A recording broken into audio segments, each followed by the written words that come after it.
তৃতীয় শ্রেণীর প্রিয় শিক্ষার্থীবৃন্দ, এমসি স্কুলের পক্ষ থেকে তোমাদের জন্য রইল অনেক অনেক ভালোবাসা। স্ক্রিনে তোমরা দেখতে পাচ্ছ তোমাদের তৃতীয় শ্রেণীর দ্বিতীয় প্রান্তিক মূল্যায়ন পরীক্ষা বাংলা নমুনা প্রশ্ন। এখানে 1 নম্বর থাকবে হচ্ছে কবির নাম সহ তোমাদের পাঠ্য বইয়ের একটি কবিতার 8 লাইন লিখতে হবে। এটা থাকবে হচ্ছে 10 মার্কের জন্য। তারপর হচ্ছে 2 নম্বর সংক্ষিপ্ত প্রশ্নের উত্তর দাও, যে কোনো 5টির জন্য থাকবে হচ্ছে 10 মার্ক। 3 নম্বর হচ্ছে বর্ণনামূলক বা রচনামূলক প্রশ্ন থাকবে 3টির জন্য থাকবে হচ্ছে 15 মার্ক। প্রতিটি প্রশ্নের জন্য থাকবে হচ্ছে 5 মার্ক করে। 4 নম্বর দেখতে পাচ্ছ শব্দের অর্থ লিখো। এখানে 5টি শব্দের অর্থ লিখতে হবে তোমাদের পাঠ্যপুস্তক থেকে। 5টি শব্দের জন্য থাকবে হচ্ছে 5 মার্ক, শব্দার্থের জন্য 5 মার্ক থাকবে। 5 নম্বর হচ্ছে বাক্য তৈরি করো। শব্দ দেওয়া থাকবে, শব্দ থেকে বাক্য তৈরি করতে হবে তোমাদের প্রতিটি শব্দ থেকে। 6 নম্বর এখানে দেখো ব্ল্যাঙ্কে কিছু শূন্যস্থানের যে শব্দগুলো বসবে সেই শব্দগুলো উপরে দেওয়া আছে, এখান থেকে শূন্যস্থানগুলো পূরণ করতে হবে। 7 নম্বর হচ্ছে সঠিক উত্তরটি উত্তরপত্রে লেখো। এখানে দেখো 4টি করে অপশন দেওয়া আছে, তবে একটি সঠিক দেওয়া আছে, বাকিগুলো ভুল দেওয়া আছে। যেটি সঠিক হবে সেটি খাতায় লিখতে হবে।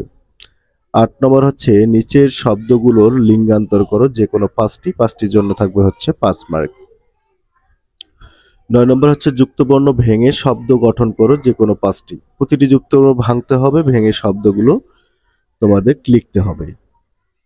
বিপরীত শব্দ লেখো, তোমাদের থাকবে হচ্ছে 5টি। আর 11 নম্বর দেখতে পাচ্ছ বাম দিকের শব্দের সাথে ডান দিকের শব্দগুলোর মিল করতে হবে। আর 12 নম্বর হচ্ছে তোমাদের বিরাম চিহ্ন লিখতে হবে। দেখো কমা, দাঁড়ি কমা, সেমিকোলন, এগুলো তোমাদের কোন বাক্যটার সাথে কিভাবে বসবে এটা লিখতে হবে।